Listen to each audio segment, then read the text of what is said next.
ఒక అమ్మాయి అకస్మాత్తుగా నిద్రలో నుండి లేచి గట్టిగా అరుస్తూ తన తలను గోడకేసి కొట్టుకోవడం మొదలుపెట్టింది. రక్తం కారుతున్న ఆమె మాత్రం ఆగడం లేదు. తనను ఆపడానికి వెళ్ళిన అమ్మాయి ఆ అమ్మాయి కళ్ళల్లోకి చూడగానే ఆమె కూడా అలాగే ప్రవర్తించడం మొదలుపెట్టింది. ఒకరి తర్వాత ఒకరు 4 అమ్మాయిలు దయ్యం పట్టినట్టు ప్రవర్తించారు. వాళ్ళ కళ్ళు పూర్తిగా తెల్లగా మారిపోయాయి. వాళ్ళు చేసే శబ్దాలు విని మిగతా అమ్మాయిలు భయంతో వణికిపోయారు. ఆ 4 అమ్మాయిలు మిగతా వాళ్ళ దగ్గరికి వెళ్ళి నన్ను చూడు, నా కళ్ళల్లోకి చూడు అని అరుస్తున్నారు. నమస్కారం మిత్రులారా, తెలుగు డార్క్ ఫైల్స్ కి స్వాగతం. మనం మన జీవితంలో ఎన్నో హర్రర్ సినిమాలు చూస్తుంటాం. అడవి మధ్యలో టెంట్ వేసుకుని ఉండడం, కొండల మధ్య క్యాంపింగ్ చేయడం అంటే అందరికీ ఒక సరదా. కానీ ఆ సరదాల వెనకాల అప్పుడప్పుడు కొన్ని భయంకరమైన శక్తులు దాగుంటాయి. అలాంటి కథే ఈరోజు మనం వినబోతున్నాం. ఈరోజు మనకు ఈ అనుభవాన్ని పంచుకున్న వ్యక్తి పేరు శ్రావణ్. శ్రావణ్ నిజామాబాద్ జిల్లాకు చెందిన ఒక కాలేజ్ స్టూడెంట్. 2025 ఫిబ్రవరి నెలలో జరిగిన ఎన్సీసీ క్యాంప్ అనుభవం ఇది.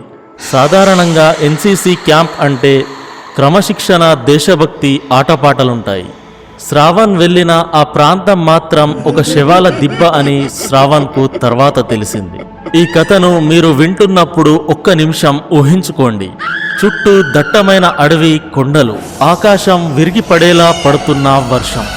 అక్కడొక పాతబడిన బిల్డింగ్. అక్కడ మీరు ఒంటరిగా ఉన్నప్పుడు మీ వెనకాల ఎవరో నడుస్తున్నట్టు అనిపిస్తే, మీ కళ్ళ ముందే ఎవరో గాలిలో తేలుతున్నట్టు వెళ్తే ప్రాణం అరచేతిలో పెట్టుకొని శ్రావణ్ ఇంకా తన స్నేహితులు ఆ 5 రోజులు ఎలా గడిపారో ఈరోజు మనం ఈ స్క్రిప్ట్లో చూద్దాం. ఈ కథను చివరి వరకు వినండి, ఎందుకంటే మధ్యలో వచ్చే కొన్ని సంఘటనలు మీ నిద్రని కూడా దూరం చేయవచ్చు. శ్రావణ్కు చిన్నప్పటి నుండి ఎన్సీసీ అంటే చాలా ఇష్టం. యూనిఫామ్ వేసుకోవడం, క్యాంప్కి వెళ్ళడం ఒక కళ. వాళ్ళ కాలేజ్ నుండి సుమారు 50 మంది విద్యార్థులు ఒక స్పెషల్ క్యాంప్ కోసం ఎంపికయ్యారు. ఈ క్యాంప్ ఎక్కడంటే అది నిర్మల్ జిల్లాలోని దట్టమైన అడవుల మధ్య. అక్కడే ఆ అడవుల మధ్య ఉన్న ఒక పాత ప్రభుత్వ శిక్షణా కేంద్రం. బస్సులో అక్కడికి వెళ్తున్నప్పుడు అందరూ చాలా సరదాగా ఉన్నారు. అడవి లోపలికి వెళ్లే కొద్దీ చెట్లు దట్టంగా మారుతున్నాయి. చివరకు బస్సు ఒక పాత గేటు ముందు ఆగింది. ఆ గేటు దాటి లోపలికి వెళ్తే చుట్టూ పెద్ద పెద్ద కొండలు, మధ్యలో ఒక పాత 3 అంతస్తుల భవనం. ఆ భవనం పక్కనే చెట్లు దట్టంగా పెరిగిపోయి ఉన్నాయి. అక్కడ 3 భాగాలున్నాయి. ఒకటి అమ్మాయిల వసతి గృహం, రెండోది అబ్బాయిల కోసం, మూడోది మెస్ మరియు స్టాఫ్ రూమ్. అక్కడొక ఇన్ఛార్జ్ సార్ ఉండేవారు. ఆయన పేరు రఘురామ్ సార్. వెళ్ళిన రోజే శ్రావణ్ ఒక విషయాన్ని గమనించాడు. ఆ బిల్డింగ్ చూస్తుంటే ఏదో తెలియని నెగిటివ్ వైబ్స్ వస్తున్నాయి. గోడలన్నీ నల్లబడి ఉన్నాయి. ఎందుకో తెలియదు, కానీ అక్కడి గాలిలో ఒక రకమైన శవాల వాసన వస్తున్నట్టు శ్రావణ్కి అనిపించింది. కానీ అందరూ సరదాగా ఉండడంతో తను కూడా సర్దుకపోయాడు. అయితే శ్రావణ్కి తెలియని విషయం ఏంటంటే, ఆ క్యాంప్లో వాళ్లతో పాటు కేవలం మనుషులు మాత్రమే లేరు. వాళ్లను గమనిస్తూ అడవిలో నుంచి కొన్ని కళ్ళు నిరంతరం వాళ్ల వైపే చూస్తున్నాయి. క్యాంప్ మొదలైన మొదటి రోజే ఒక వింత అమ్మాయి అందరి దృష్టిని ఆకర్షించింది. ఆ అమ్మాయి పేరు కావ్య. ఆ అమ్మాయి చాలా అందంగా ఉండేది. కానీ ఆ అందం వెనుక ఏదో మర్మం ఉందని శ్రావణ్కి అనిపించేది. అబ్బాయిలందరూ ఆ అమ్మాయి వెనుక పడుతుంటే కొందరు అమ్మాయిలు మాత్రం కావ్యను చూసి చెవులు కొరుక్కునేవారు. కావ్య వాళ్ళ అమ్మ ఒక పెద్ద మంత్రగత్తె అని, ఆ అమ్మాయి తన బ్యాగులో ఎప్పుడూ కొన్ని మంత్ర వస్తువులు పెట్టుకుంటుందని ప్రచారం జరిగేది. ముఖ్యంగా కావ్య ఎవరి కళ్ళలోనైనా చూస్తే వాళ్ళు బానిసలవుతారట. దీన్నే వశీకరణ లేదా చేతబడి అంటారు కదా. ఆ అమ్మాయి ఎప్పుడూ ఒంటరిగా అడవి వైపు చూస్తూ గడిపేది. శ్రావణ్కి ఆ అమ్మాయి ప్రవర్తన అస్సలు నచ్చేది కాదు. ఏదో పెద్ద ప్రమాదం జరుగుతుందని అతని మనసు చెబుతూనే ఉంది. క్యాంప్లో మొదటి రాత్రి అంతా ప్రశాంతంగా ఉందని అందరూ అనుకున్నారు.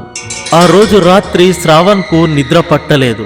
తన స్నేహితులతో కలిసి క్యాంప్ వెనకాల ఒక చిన్న కాలువ దగ్గర కూర్చున్నాడు. వాళ్ళు కూర్చున్నప్పుడు అక్కడి వాచ్మెన్ వచ్చి ఒక భయంకరమైన విషయం గురించి చెప్పాడు. బాబు, మీరిక్కడికి వచ్చారు, కానీ ఇక్కడ 10 ఏళ్ల క్రితం ఏం జరిగిందో మీకు తెలుసా అని అడిగాడు ఆ ముసలాయన. శ్రావణ్ భయంగా చూస్తూ ఏమైంది తాత అని అడిగాడు. ఆ వాచ్మెన్ గొంతు తగ్గించి ఇలా అన్నాడు. ఈ క్యాంప్ పక్కనే ఉన్న కాల్వలో 10 ఏళ్ల క్రితం 2 అమ్మాయిలు ఆత్మహత్య చేసుకున్నారు. వాళ్ళ శవాలు కూడా దొరకలేదు. ఆ తర్వాత నుండి ఈ బిల్డింగ్ లో వింత శబ్దాలు రావడం మొదలయ్యాయి. అందుకే ఈ క్యాంప్ను 10 ఏళ్ల వరకు మూసేశారు. మళ్ళీ ఇప్పుడే తెరిచారు. ముఖ్యంగా అమ్మాయిలు ఉండే ఆ బిల్డింగ్ అసలు అబ్బాయిలదే. ఇప్పుడు అబ్బాయిలు ఉంటున్న బిల్డింగ్ అమ్మాయిలది. కానీ అక్కడ ఆ దయ్యాల తిరుగులాట ఎక్కువ అవ్వడంతో ఆ రూములను మార్చేశారు. ఆ మాట వినగానే శ్రావణ్ వెన్నులో వణుకు మొదలైంది. సరిగ్గా అదే సమయంలో దూరం నుండి అమ్మాయిల వసతి గృహం వైపు నుండి ఒక పెద్ద కేక వినిపించింది. ఆ కేక సామాన్యమైనది కాదు. అదొక మనిషి గొంతులా లేదు, ఏదో మృగం అరిచినట్టు ఉంది. అసలక్కడ ఏం జరిగింది? ఆ 2 చనిపోయిన అమ్మాయిల ఆత్మలు మళ్ళీ వచ్చాయా? ఆ కేక వినగానే ఇన్ఛార్జ్ మరియు కొందరు సీనియర్స్ ఆ అమ్మాయిల బిల్డింగ్ వైపు పరిగెత్తారు. లోపల ఏం జరుగుతుందో ఎవ్వరికీ అర్థం కాలేదు. ఒక అమ్మాయి అకస్మాత్తుగా నిద్రలో నుండి లేచి గట్టిగా అరుస్తూ తన తలను గోడకేసి కొట్టుకోవడం మొదలుపెట్టింది. రక్తం కారుతున్న ఆమె మాత్రం ఆగడం లేదు. తనను ఆపడానికి వెళ్ళిన అమ్మాయి ఆ అమ్మాయి కళ్ళల్లోకి చూడగానే ఆమె కూడా అలాగే ప్రవర్తించడం మొదలుపెట్టింది. ఒకరి తర్వాత ఒకరు 4 అమ్మాయిలు దయ్యం పట్టినట్టు ప్రవర్తించారు. వాళ్ళ కళ్ళు పూర్తిగా తెల్లగా మారిపోయాయి.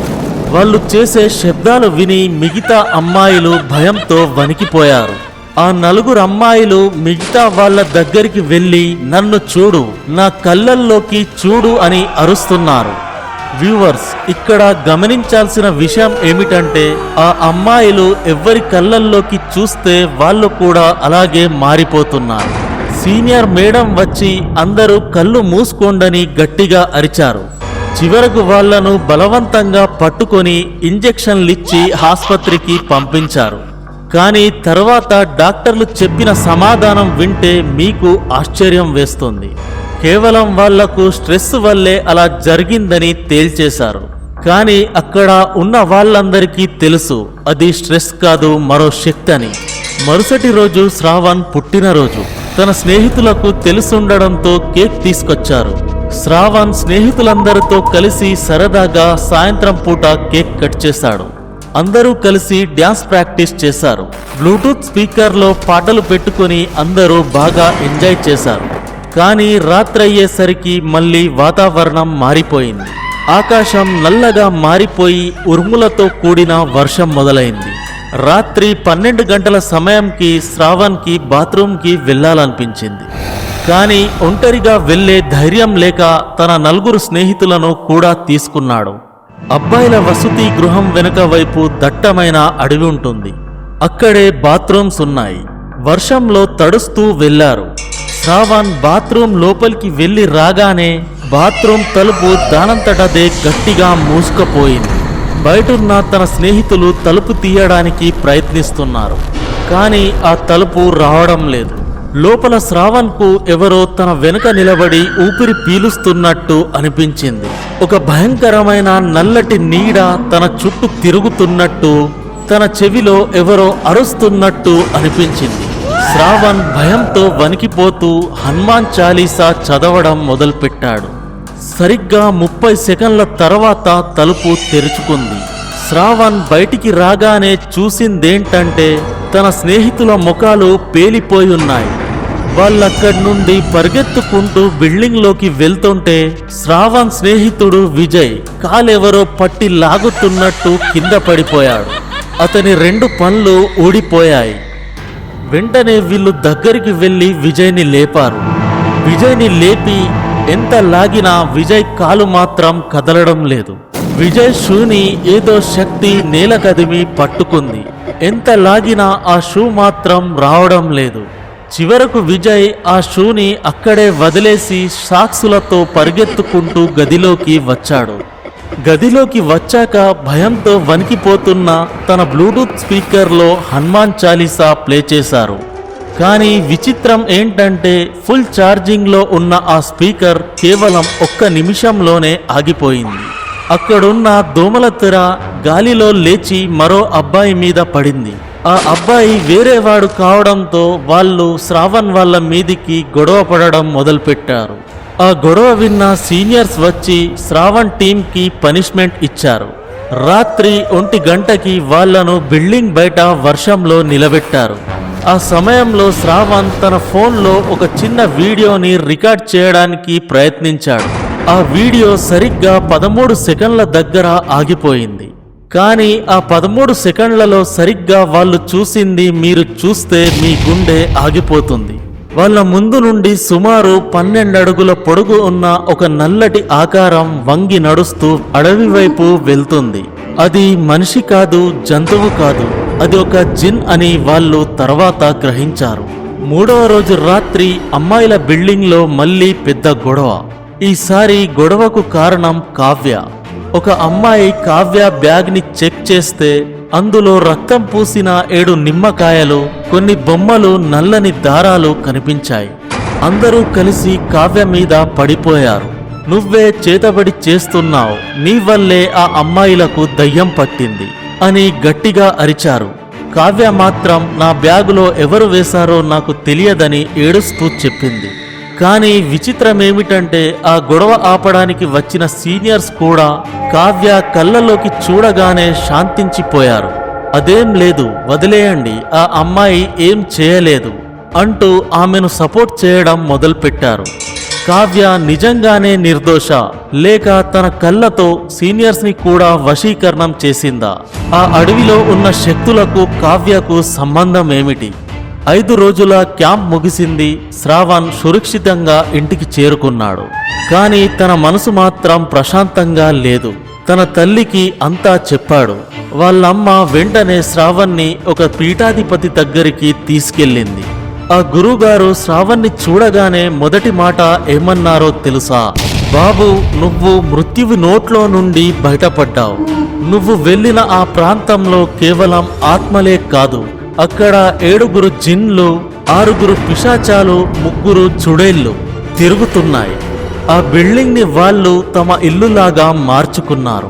ఆయన ఇంకేం చెప్పారంటే శ్రావణ్ బాత్రూంలో ఉన్నప్పుడు ఆ జిన్ తనని తీసుకెళ్లాలని చూసిందని, కానీ శ్రావణ్ మెడలో ఉన్న ఆ రక్ష రేఖే తనను కాపాడిందని చెప్పారు. అలాగే కావ్య గురించి చెబుతూ ఆమె నిజంగానే తన తల్లి దగ్గర క్షుద్ర విద్యలు నేర్చుకుంటుందని, అక్కడున్న సీనియర్స్ అందరినీ వశీకరణం చేసిందని వివరించారు. ఆ గురువుగారు శ్రావణ్ చేతికి రక్షణ కవచం కట్టి ఇప్పుడేం కాదులే అని ఇంటికి పంపించారు. చూశారు కదా ఫ్రెండ్స్, మనం సరదాగా వెళ్ళే చోట్లలో మనకు తెలియని ఎన్నో భయంకరమైన శక్తులుంటాయి.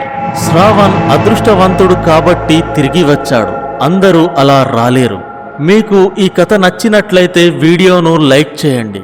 మీ జీవితంలో కూడా ఇలాంటి భయంకరమైన సంఘటనలు జరిగి ఉంటే కామెంట్స్లో మాకు తెలియజేయండి, లేదా డిస్క్రిప్షన్లో మెయిల్కు పంపండి. మళ్ళీ ఇంకో నిజమైన సంఘటనతో కలుద్దాం. అంతవరకు సెలవు. జాగ్రత్తగా ఉండండి.